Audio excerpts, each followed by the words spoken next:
તેલંગાણાના સિરપુર કાગજનગર ખાતે 3,900 કરોડના અનેક રોડ પ્રોજેક્ટ્સનો શિલાન્યાસ કરાયો.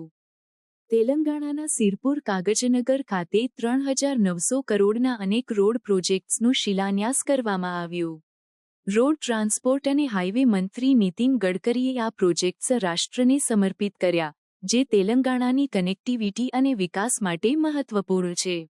આ પ્રોજેક્ટ્સ તેલંગાણાના વિવિધ જિલ્લાઓને સુરક્ષિત અને ઝડપી માર્ગ વ્યવસ્થા પ્રદાન કરશે. આંતરરાજ્ય કનેક્ટિવિટી વધારવા માટે નવા બ્રિજ અને ટનલ બનાવવાની યોજના છે. વિજયવાડા નાગપુર કોરિડોર અને સુરત નાસિક કુર્નૂલ હૈદરાબાદ ચેન્નાઈ તિરુવનંતપુરમ ગ્રીનફિલ્ડ હાઇવે પણ આ યોજનાનો ભાગ છે.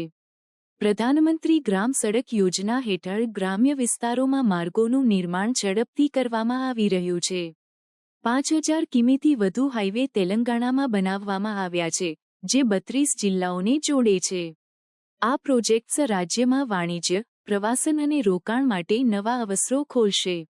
કેન્દ્ર સરકાર દ્વારા 2 લાખ કરોડના નવા રોડ ઇન્ફ્રાસ્ટ્રક્ચર પ્રોજેક્ટ્સ આગામી 3-4 વર્ષમાં હાથ ધરવામાં આવશે.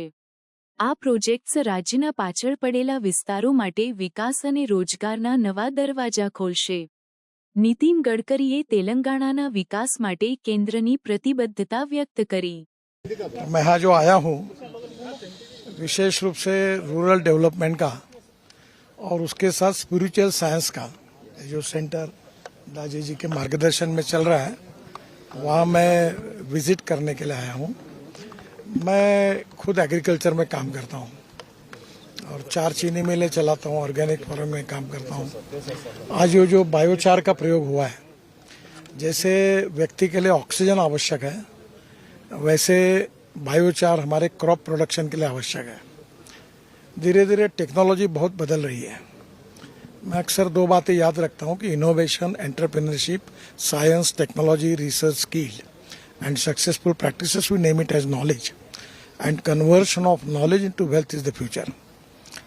और दूसरी महत्वपूर्ण बात है जो यहाँ हैदराबाद कारपोरेशन का फर्टिलाइजर भी आया हुआ है, that no person is waste and no material is waste. It is depending upon the appropriate technology and appropriate vision of the leadership that you can convert waste into wealth. तो दोनों का भी संगम यहाँ हुआ है. ये जो रूरल एग्रीकल्चर ट्राइबल इंडिया है, वहाँ गांव गरीब मजदूर किसान का कल्याण कैसे हो, एक्सपेंडिचर कॉस्ट को कम करना और प्रोडक्टिविटी को बढ़ाना, इसको लेकर ये बायोचार का प्रयोग यहाँ हुआ है.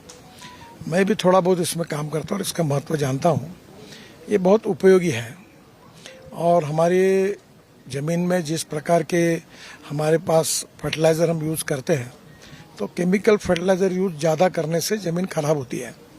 ये जो ऑर्गेनिक वे है, मेथोलॉजी है, उसमें बायोचार बहुत इम्पोर्टेंट है.